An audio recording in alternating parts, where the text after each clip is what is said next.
माझी इच्छा होती की ज्या सोसायटीने गेल्या वेळेला आपल्याला मदत केली, प्रत्येक इलेक्शनला ती मदत करते, कारण 11 वर्ष मी कंटिन्यू प्रत्येक सोसायटीमधला प्रत्येक चेअरमन मला ओळखतो आणि आज कमीत कमी 150 ते 250 चेअरमन आज फॉर्म भरण्यासाठी माझ्याबरोबर आले. तर त्यांची इच्छा होती की एक वेळ जे आपले जे वरचे जे पदाधिकारी आहेत, जे आपले पुढारी आहेत, त्या लोकांनी एक मीटिंग घेऊन सोसायटी आणि गाव यांच्यामध्ये मीटिंग घेऊन कोणालाही तुम्ही दिली शीट तरी चालेल, पण चर्चा व्हायला पाहिजे होती. ती चर्चा झाली नाही आणि माझ्यावर तर प्राणघातक हल्लाही झाला होता. 2 वेळा झाला. एक वेळ मी वाचलो, नंतर माझे डोक्यावर वार झाले होते, माझे हात तुटलेले आहेत. म्हणजे 300 मर्डरचीच होती, कारण मकोकाची आरोपी त्यावेळेला सुपारी दिली गेली होती. त्याच्यानंतर बऱ्याच वेळेला आम्ही प्रयत्न केला, पक्षाशी बोलण्याचा संपर्क नाही झाला. मग शेवटी सोसायटीतल्या लोकांनी सर्वांनी सांगितलं की मग आम्हाला दुसरा पक्ष पर्यायी घ्यायला लागेल, आम्ही बीजेपीमध्ये नाही राहू शकत. आता मी 11 वर्षी मेहनत करून एवढ्या लोकांना तयार केलेले, ते जर माझ्याबरोबर निघून गेले तर माझी किंमत शून्य होऊन जाईल आणि त्यांच्या निव्वळ आग्रह खातर लोकांच्या मी अपक्ष उभा राहिलेलो आहे. अपक्ष म्हणण्यापेक्षा नंतरच्या काळात काँग्रेस, एका पक्ष, शिवसेना, दोन्ही शिवसेना, अजित गट, राष्ट्रीय सर्व पक्षांनी मला समर्थन दिलेलं आहे. त्यांनी कॅन्डिडेट नाही उभा केला आणि मला माहिती आहे की आम्ही पैशांच्या रूपात आम्ही नाही करू शकत, त्यांचा नाही करू शकत म्हणजे मुकाबला, कारण शेठ, शेठ दोन्ही आमदार एवढ्यांच्या विरुद्ध लढणं म्हणजे एवढा काही इझी विषय नाही. पण प्रयत्न करायला काय हरकत आहे. लोकांनी जर निश्चय केला तर मला तरी वाटते माझ्या हक्काची 10,000 मतं आहेत तिथं आणि बाकीच्या लोकांनी जर साथ दिली तर 100% आम्ही शीट काढू. पण जरी हारलो आम्ही तरी लोकांना दोष द्यायची गरज पडणार नाही का तुम्ही लढलत काय नाही. कारण कसं असतं, प्रत्येक वेळा कॉन्फिडन्स हा फक्त आम्ही जिंकणार हे करणार, याच्यापेक्षा हारण्याची तयारी आमची आहे आणि आम्ही 100% त्याच्या पुढे जाऊन जिंकण्याशिवाय राहणार नाही हा विश्वास आहे आणि त्या विश्वासात आम्ही हा फॉर्म भरलेला आहे आणि बघूया, देवाची कृपा असली तर 100% आम्ही इलेक्शन जिंकू. या निमित्ताने जर पक्षश्रेष्ठींना किंवा आपण कार्य करणाऱ्या अनेक संघटनांना जर काही संदेश द्यायचा असेल तर काय संदेश द्याल? संदेश एवढाच आहे, निवडून कोणीही या, लोकांची कामं करा. कोरोना काल असेल किंवा कुठलाही त्यावेळीचा डोसचा विषय असेल, अन्नधान्याचा विषय असेल, कोरोना सेंटरचा अध्यक्ष होतो मी.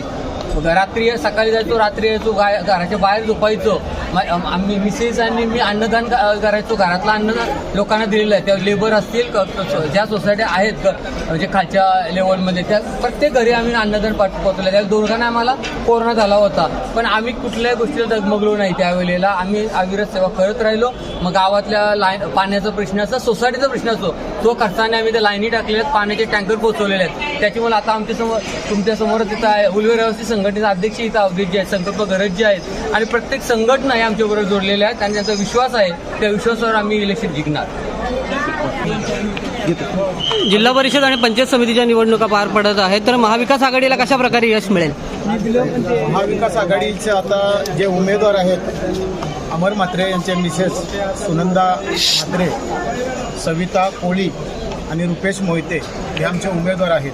तर या उमेदवारांना आम्ही पाठिंबा दिलेला आहे. शेतकरी कामगार पक्ष असेल, शिवसेना असेल, काँग्रेस असेल, इतर पक्ष असतील, यांनी सर्वांनी पाठिंबा देऊन अमर म्हात्रे यांच्याशी आम्ही बोलून त्यांना आम्ही शीट दिलेली आहे की तुम्ही अपक्ष राहण्यापेक्षा तुमचं कार्य चांगलं आहे, काम चांगलं आहे. आता त्यांनी सांगितलं काय काम केले ते अशा पद्धतीनं शाळा असतील, जनसेवा असेल किंवा गावामध्ये पाण्याचा प्रश्न असेल, कुठलाही प्रश्न असू दे, अमर म्हात्रे तिथं धावून जाणार. आमचे रुपेश मोहिते असतील, हे सुद्धा कुठलाही प्रसंग आला तरी ते धावून जाणार. त्यांनी शाळांमध्ये मुलंसुद्धा दत्तक घेतलेले आहेत. ज्या शाळा चालू करण्यासाठी मुलांना लागणाऱ्या विद्यार्थ्यांना वह्या, पुस्तकं, एखादा विद्यार्थी अडचणीत असेल तर त्याला आर्थिक मदत, या गोष्टी या लोकांनी केलेल्या आहेत. आमची कोळी सुद्धा, सविता कोळी जी आहे ती पण एक चांगली कार्यकर्ते आहे. तिचे मिस्टर अविनाश कोळी हे चांगले कार्यकर्ते आहेत आणि अशा पद्धतीनं चांगली काम करणारी माणसं आमच्यासोबत मिळाली. त्याचप्रमाणे मी याच्या अगोदर जिल्हा परिषद मेंबर होतो. मी जी कामं केलीत ती लोकांसमोर आम्ही दाखवणार आहोत.